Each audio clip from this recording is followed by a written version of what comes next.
mantan korupsi. Saya kira kita pelajari dan begini, ini kan demokrasi Pak.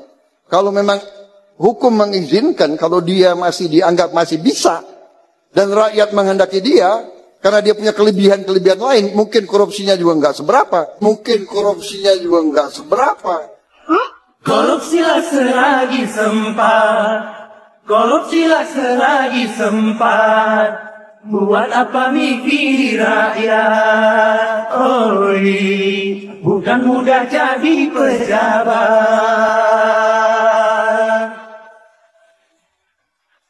Yap, sepertinya Pak Prabowo semakin ke sini, cara berpikirnya semakin rusak.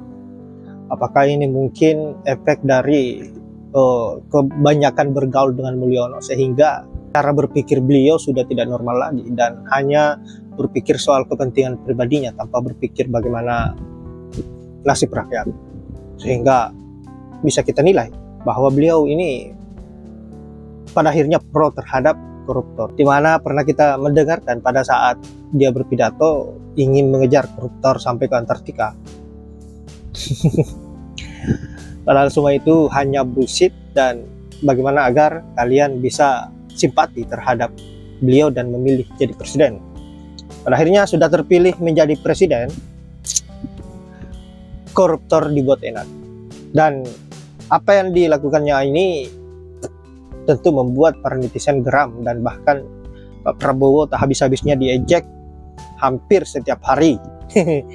Kemudian dikritisi dengan cara yang keras, dan bahkan netizen tidak terlihat beretika lagi, tidak beradab terhadap pemimpinnya karena kelakuan pemimpin itu sendiri, seperti apa yang dilakukan oleh Pak Prabowo ini, terlihat sangat-sangat miris, sangat rusak pola pikirnya. Nah sahabat-sahabat, untuk itu langsung saja kita lanjut ke videonya dulu, dan semoga sahabat-sahabat terhibur.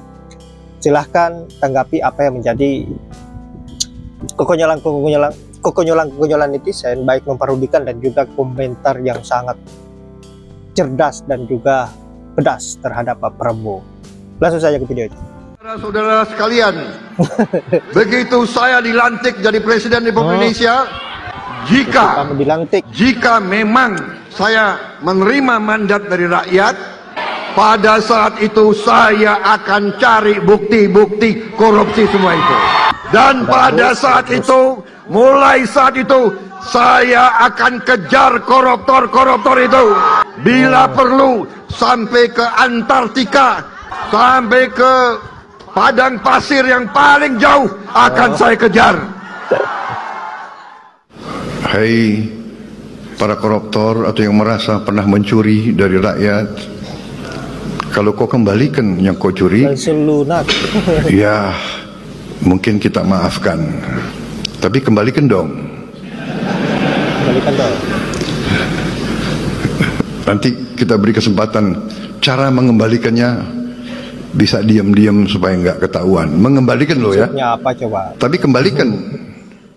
Saudara, begitu saya dilantik jadi presiden, saat itu juga akan saya kejar itu koruptor-koruptor. Kalau perlu sampai ke Antartika. Tapi bohong, kader gue korupsi. Sorry ye.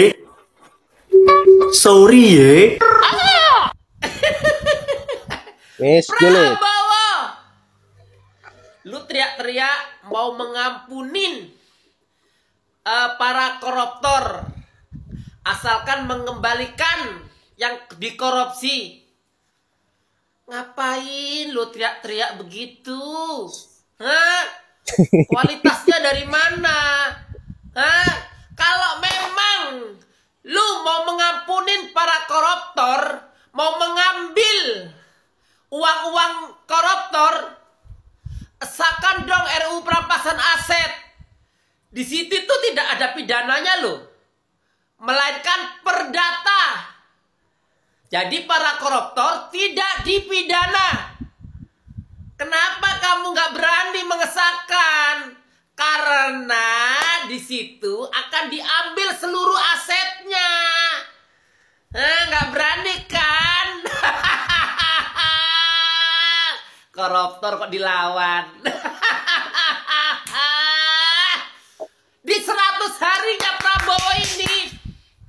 Hebat. Menaikkan pajak, mengampunin koruptor, ini ya kan, BBM naik semuanya. Bagi kaum gembel, kaum kelaparan, kaum babu, memuja-muja. Karena mereka ya tahu sendiri, 40,6% pemilih Prabowo, pemilih Jokowi tidak tamat SD. Tamatan SD. Jadi paham kan kualitas mereka? Pasti nyerangnya ke pribadi-pribadi orang. Lihatin aja, mereka kalau untuk bernarasi kemana, kalau untuk berdebat melebret kemana-mana. Itulah kualitas mereka. Malah mereka tidak mempunyai kualitas. Kualitasnya ya kualitas babu. Salam waras. Salam NKRI. Prabowo Subianto mengatakan bahwa koruptor akan dimaafkan jika mengembalikan uang hasil korupsi tersebut. Wow, keren banget tuh. Yuk untuk seluruh rakyat Indonesia, mulai sekarang kita belajar korupsi dari hal-hal kecil dulu nih. Ya siapa tahu gitu ya, ada nasib baik buat kita jadi pejabat negara. Terus kalau nanti kita korupsi, udah lihat itu kita udah jago tuh mengenai korupsi-korupsi. Nggak usah khawatir, takut ketangkep gitu, takut menginap di hotel Prodeo. Karena cukup dengan kita mengembalikan uang hasil korupsi dan meminta maaf, selesai semua beres. Bukan begitu Pak Prabowo Subianto? Iya, tenang aja, kita nggak akan dirugikan kok dengan meminta maaf dan mengembalikan uang hasil korupsi tersebut. Asalkan, nih gue kasih saran nih, gue kasih masukan, uang hasil korupsi itu diolah sedemikian rupa gitu, misalnya jadi bisnis, modal usaha atau apapun itu yang yang nantinya uang dari hasil korupsi itu berlipat-lipat ganda. Nah, ketika tertangkap atau menjadi tersangka, kan yang dikembalikan uang sejumlah yang dikorupsi. Bener gak sih? Uang sejumlah yang dikorupsi. Sementara kan uang kita udah berlipat-lipat ganda. Ih, Pak Prabowo asik banget sih bikin aturan. Gue jadi semangat nih buat korupsi. Sumpah buat gue nih Pak Prabowo kok bisa-bisanya ya membuat pernyataan seperti ini. Ya mungkin faktor U kali ya gitu, karena kan kita udah kita sama-sama tahu ya umurnya Pak Prabowo udah berapa, secara psikologis seperti apa dan gimana. Oh iya, tapi ternyata nih ya, rakyat Indonesia harus tahu kenapa Pak Prabowo bisa mengeluarkan statement pernyataan seperti itu. Jadi beberapa hari yang lalu KPK itu sudah menetapkan bahwa ada 2 orang yang menjadi tersangka kasus korupsi dana CSR Bank Indonesia. Kedua orang ini adalah Ahmad Nur Supit dari Partai Nasdem dan juga Heri Gunawan dari Partai Gerindra. Anggotanya, kadernya Pak Prabowo sendiri. Nah mungkin untuk membersihkan nama baik partainya seolah-olah bersih bebas dari para koruptor, makanya Pak Prabowo mengeluarkan pernyataan statement seperti itu. Bener gak sih Pak Prabowo? Ya kalau salah, mohon dimaafkan. Ini kan hanya analisa saya, hanya asumsi saya, karena kok bisa-bisanya Anda mengeluarkan statement seperti itu setelah gitu ya KPK menetapkan kader Anda menjadi tersangka. Dan yang anehnya lagi, beberapa hari kemudian di rakyat Indonesia, KPK tiba-tiba meralat bahwa katanya Heri Gunawan itu tidak menjadi tersangka dugaan korupsi. Wow, keren ya kalau ketua umumnya itu dari ketua umumnya itu orang nomor 1 di Indonesia yang saat ini menjadi penguasa di negeri ini. Jadi semua bisa diatur dan dimainkan sedemikian rupa. Bener gak sih Pak Prabowo? Yuk kita berpikir secara rasional. Salam NKRI. Kali pemihakan beliau ya kepada rakyat kecil, kepada rakyat jelata. Dari berbagai statement ya, dan juga ketika ada pertemuan-pertemuan dengan masyarakat banyak, kelihatan sekali beliau sangat peduli sebenarnya dengan rakyat jelata. Yap, itulah berbagai aksi-aksi lucu netizen dan juga komentar-komentar keras. Ya, saya kira cukup telak untuk Pak Prabowo yang semakin kesini semakin memprihatinkan. Benar kata Mbak Nopi, mungkin karena faktor U. Kita mengingat sendiri bahwa beliau ini umurnya sudah tidak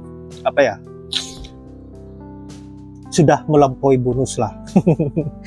Nah, kemudian pernyataan kedua bahwa ingin melindungi nama baik partainya karena saat ini kadernya terendus sebagai koruptor. Nah, sahabat-sahabat, saya kira Mimin tidak berlama-lama dan terima kasih sudah menyempatkan diri untuk menonton. Semoga apa yang saya bisa bermanfaat dan juga menghibur sahabat-sahabat.